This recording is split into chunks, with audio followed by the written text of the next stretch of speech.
अस्सलाम वालेकुम जी, कैसे हैं आप लोग। अच्छा, आज हम पढ़ेंगे हमारे पास some feature of the organic compounds. ठीक है, अभी इसमें से आपके लिए इम्पोर्टेंट जो है एमसीक्यूज कौन से हैं, या ये पेपर में लोगों के लिए आ सकता है या नहीं आ सकता, या इसमें से आपसे एमडीकेट में कौन से एमसीक्यू पूछे जा सकते हैं। ठीक है, अब हम देखते हैं some features of the organic compound. इसमें हम देखते हैं हमारे पास डिफरेंट इसके पॉइंट्स होते हैं। ठीक है, ऑर्गेनिक कंपाउंड्स के अंदर ऐसे कौन से फीचर पाए जाते हैं, ऐसे कौन सी जो होती है उनकी हमारे पास स्पेसिफिसिटी होती है कि ऑर्गेनिक कंपाउंड में ये वाली होती है। ठीक है, आप लोगों ने सबसे पहले इसकी हेडिंग पे कंसंट्रेट करना है। ठीक है, हेडिंग पे करना है कि इसके अंदर टोटल कितनी जो है उन्होंने इसकी जो है ऑर्गेनिक केमिस्ट्री की जो ऑर्गेनिक कंपाउंड के हमारे पास फीचर बताए, फिर आप लोगों ने नीचे समझना है इसका। ठीक है, यहाँ से आप लोग आए तो first time peculiar nature of the carbon.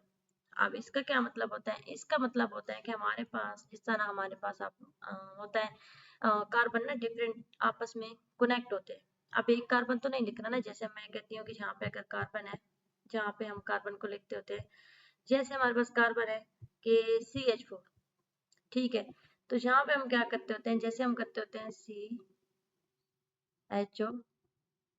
ठीक है, 4, यहाँ से क्या होता है CH4।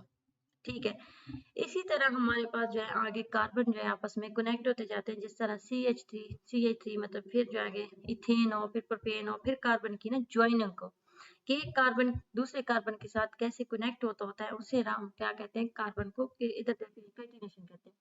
The carbon form the large number of compounds, and there the million of organic compound is known as present. The main reason for the such a larger number of compound, its unique properties, linking with other carbon atom and long chain ring बना लेते हैं। ठीक है, this हमारे पास शिफ्टलिंग जैसे क्या कहते हैं, प्रॉपर्टीज ऑफ द कार्बन, इसका केटिनेशन कहते हैं। केटिनेशन क्या मतलब है, जैसे मैं यहाँ पे कहती हूँ ना कि ये क्या है, ये CH हमारे पास जैसे मैंने 4 लिखा है, यहाँ पे क्या है CH3 है। ठीक है, यहाँ पे क्या है CH3 है, CH3। ठीक है, अब ये हमारे पास क्या था, ये मीथेन था। ठीक है, ये हमारे पास क्या है, ये हमारे पास इथेन है। इसी तरह हमारे पास प्रोपेन आता होता है। तो ये जब आगे हमारे पास सारे कार्बन जो इस तरह लगते जाते हैं, उसे हम क्या कहते हैं, केटिनेशन ऑफ कार्बन कहते हैं। ठीक है, फ्रॉम ऑल द स्टेबल हमारे पास single multiple bond. Single multiple bond का क्या होता है, ये अब सिंगल बॉन्ड है, जहाँ पे मैं डबल बॉन्ड के थ्रू भी लिख सकती हूँ, जैसे मैं लिखूँ CH2 and double bond CH2। ठीक है, इसका मतलब है कि हमारे पास क्या आ रही है, ये अल्कीन है। ठीक है, ये हम आगे चैप्टर पढ़ेंगे तो उसको आप लोगों का सही क्लियर हो जाएगा। जस्ट इसकी थोड़ी सी भी एग्जांपल दिए हैं, ये जैसे ऑर्गेनिक केमिस्ट्री का स्टार्ट है। ये अगर आप लोगों ने सही करके कर लिया इस चैप्टर को, आगे इसी के ऊपर ही आपका पूरी ऑर्गेनिक केमिस्ट्री बेस कर रही होती है। ठीक है, तो आप लोगों ने क्या, अगर कैटिनेशन की कभी कभी कैटिनेशन की डेफिनेशन आपसे पूछी जा सकती है, तो कैटिनेशन की डेफिनेशन आप लोगों ने, ये जो है peculiar nature of the carbon है, तो उसके बाद हम क्या लिखते होते हैं, carbon also form the double bond, वही बताए सिंगल बॉन्ड, एंड हमारे पास मल्टीपल बॉन्ड, यहाँ पे हम ट्रिपल बॉन्ड ही बना सकते हैं, जैसे हमारे पास इथाइन होता है। ये मैं आगे फिर आप लोगों को जब उसका चैप्टर हम पढ़ेंगे तो उसमें सारा आप लोगों का हो जाएगा। ठीक है, ऐसे।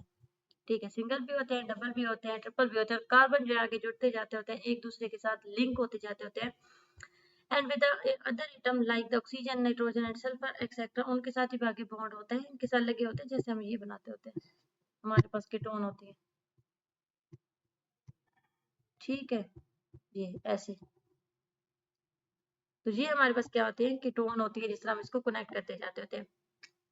अब दरअसल नेचर ऑफ हमारे कंपाउंड होते हैं, वेरियस साइज होते हैं, इसकी वेरियस शेप होती है, वेरियस स्ट्रक्चर होता है। साइज का मतलब ये मीथेन लिखा था, अब इथेन है, इस तरह प्रोपेन आएगी, इसी तरह जो है ब्यूटेन आ सकती है, पेंटेन आएगी, डिफरेंट शेप होगी इसकी। हमारे पास शेप्स और होती है, हमारे पास ये जो है टेट्राहेड्रल होता है, sp3 एडिशन देते हैं। ये जो होते हैं टू वाले, ये हमारे पास ट्रायंगल शेप होती है, इनकी जो होती है हमारे पास प्लेनर होती है, बिल्कुल लाइन वाले sp जो होते हैं। ठीक है, ये आगे हम इंशाल्लाह पढ़ेंगे इसकी कौन सी शेप है, स्ट्रक्चर कैसे है, तो आप लोग को सारा क्लियर होता जाएगा। लेक्चर को कंसंट्रेट करके सुनना, और कोई भी क्वेश्चन है तो आप लोग यहाँ पे भी क्वेश्चन कर सकते हैं। ठीक है, मैं साथ साथ आप लोग को बता रही हूँ। अच्छा, ठीक है, अभी हम देखते हैं हमारे पास जो है इसका आगे कि इसका डिफरेंट जो है हमारे पास किस तरह करेंगे, ये वाला कैटिनेशन की समझ आ गई है ना, पेकुलर बिहेवियर की। अब हम देखते हैं कि non ionic character of the organic compound. Non ionic character of the, पहला कौन सा था, पेकुलर बिहेवियर द कार्बन की देखिए हम। दूसरा पॉइंट कौन सा है, non ionic character of the organic compound. Organic compound are the generally covalent bond, therefore do not give the ionic correction. ठीक है, ऑर्गेनिक कंपाउंड में क्या होता है, इनऑर्गेनिक में हम जो है ये कर रहे होते हैं आयनिक वाली चीज, ये जो होता है इसमें हमारे पास क्या होता है, जस्ट कोवलेंट बॉन्ड होते हैं, non ionic bond. Covalent bond क्या होता है, जिस तरह मैं बता थी, जैसे हम CH4 यहाँ पे लिखते हैं, ठीक है, तो इनमें कोई भी आयनिक बॉन्ड नहीं होता, ठीक है, कौन जिसे हम लिखते हैं ये, इधर इधर हमारे पास ऐसे करके इनके अंदर हाइड्रोजन बॉन्ड आता होता है, कोवलेंट बॉन्ड होता है। ठीक है, यहाँ पे जो है आपके पास कोई भी आयनिक बॉन्ड यहाँ पे नहीं होता, तो इसका तीसरा हमारे पास है सिमिलर बिहेवियर इन द, इनका सिमिलर बिहेवियर की बात करें, सिमिलर बिहेवियर क्या होता है हमारे पास, इसको हम देखते होते हैं। सिमिलर बिहेवियर, सिमिलर बिहेवियर के बाद हमने इसका क्या देखना है, हमारे पास कैसे इसका होता है similar, these exist in the close relationship between the different organic compound. ठीक है, उनका अगले के साथ बहुत ज्यादा अच्छा रिलेशन होता है। This is a exemplified of the existence in the homologous series। अब homologous series क्या होता है, इसको भी हम आगे डिस्कस करते हैं, ये भी आप लोगों को समझ आएगी। This similar behavior are the reduced study of million of compound and only the few homologous series।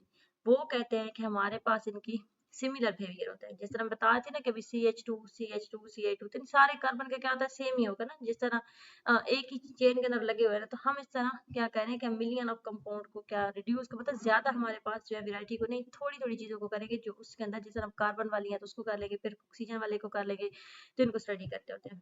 ठीक है, उसके बाद हम जाते होते हैं आगे इसका ये वाला complexity of organic compound. Organic compound are usually large and क्या होता है, स्ट्रक्चर मोर कॉम्प्लेक्स होता है, जिस तरह ऑर्गेनिक कंपाउंड देखा है ना आप लोगों ने, पेंटेन हो गया, मतलब बड़ी आगे भी हम इसके देखेंगे, डिफरेंट कंपाउंड होते हैं, इसका स्ट्रक्चर जो होता है बड़ा कॉम्प्लेक्स होता है, तभी जो होते हैं बच्चे थोड़े डर भी जाते हैं ऑर्गेनिक केमिस्ट्री से, या ऑर्गेनिक के स्ट्रक्चर देख के भी। ठीक है, तो डरना नहीं है, ऑर्गेनिक स्ट्रक्चर ऑर्गेनिक केमिस्ट्री क्या है, सबसे बेस्ट ऑन आसान वे है, अगर आप लोगों ने समझ के पढ़नी है, जिसको मैथ आती है ना ऑर्गेनिक केमिस्ट्री भी कर लेते होते हैं। ठीक है, तो कोई डरना नहीं कि भाई ऑर्गेनिक केमिस्ट्री में क्या हो गया या मुश्किल हो गई। ठीक है, तो कॉम्प्लेक्सिटी क्या आती है, जो मोर कॉम्प्लेक्स होते हैं, for example starch is formula of the C K, जिसका फार्मूला आप देख लेना है, the may be have the thousand of the very complex molecule and having molecular message and the ranging from few thousand to million, तो इनकी जो होती है कॉम्प्लेक्सिटी होती है हमारे पास लॉन्ग चेन बनी होती है।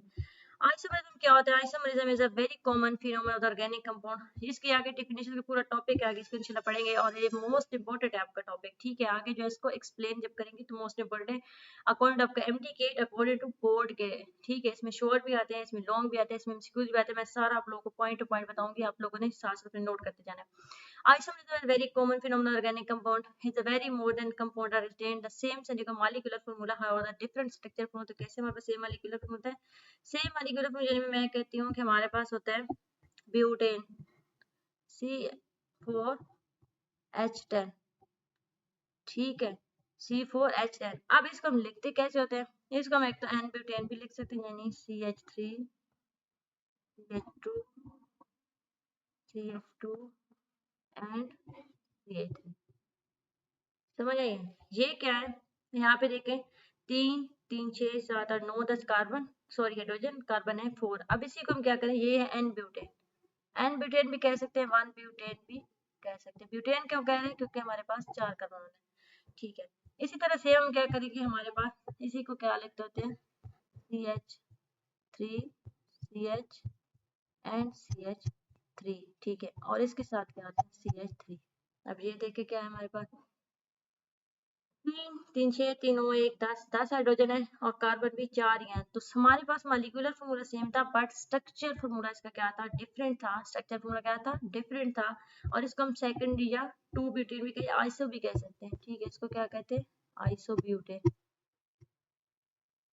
ठीक है, तो ये हमारे पास आइसोमेरिज्म का था, ये मोस्ट नंबर आगे पढ़ेंगे इंशाल्लाह तो आ जाएगा। अब आगे आज आप लोगों ने देखना है इसका ये वाला retail of organic reactions article, organic involve the compound are slow and general जो है जी लो होती है, इनको ना कैटलिस्ट यूज देते होते हैं। ठीक है, ये खुद ब खुद रिएक्शन नहीं चलना शुरू हो जाते हैं, थोड़ा सा स्लो होता है प्रोसेस, हमें क्या करते हैं कुछ कैटलिस्ट वगैरह डाल के हमको हम करवाते हैं। द स्लो क्या आता है, direction are can be molecular nature of the organic compound. Solubility क्या आती है, most organic compound insoluble in water, dissolve in the readily non polar organic compound. जैसे लाइक डिसॉल्व, लाइक वाला आपने पढ़ा होता है ना कि अब जो घी है तो वाटर का तो उसमें थोड़ी डिसॉल्व होना है। ठीक है, तो हमारे पास क्या होता है, ऑर्गेनिक कंपाउंड वाटर के अंदर सॉल्यूबल होते हैं, और बेंजीन पेट्रोलियम चीजों के अंदर होते हैं हमारे पास वो। ये आप लोगों ने देख लेना है टॉपिक, ये इम्पोर्टेंट है, आप लोगों से लॉन्ग में भी कभी कभी पूछा जा सकता है टॉपिक। ठीक है, तो आपने इसको लॉन्ग के लिए भी देख लेना है। कभी कभी पूछा जा सकता है, जरूरी नहीं कि पूछें, लेकिन हमारे पास पूछ सकते हैं ये चैप्टर। कभी भी आप लोग ऐसे नहीं किया करेंगे एक चैप्टर को लॉन्ग के लिए किया तो उसको कोई छोड़ दे पार्ट, ठीक है। उस चैप्टर को ईच एंड एवरीथिंग करना होता है आप लोगों ने, ताकि आप लोगों का कोई क्वेश्चन मिस ना हो, ठीक है। शॉर्ट के लिए आप आज से पूछ सकते हैं, ये इधर से होमोलॉगस थ्योरी पूछ सकते हैं, ठीक है। एमसीक्यूज यहाँ से आप लोगों से इसका पूछ सकते हैं कि आपके ऑर्गेनिक कंपाउंड जो है हमारे पास वो रिएक्शन स्लो देते हैं, हमारे पास फास्ट देते हैं, ये एफडीकेट एमसीक्यू की वजह से, ठीक है। नेक्स्ट हम इंशाल्लाह लेक्चर रेडी करेंगे आप लोगों ने, तब तक इसकी तैयारी करनी हो, कुछ समझना है तो पूछ लेना, ठीक है।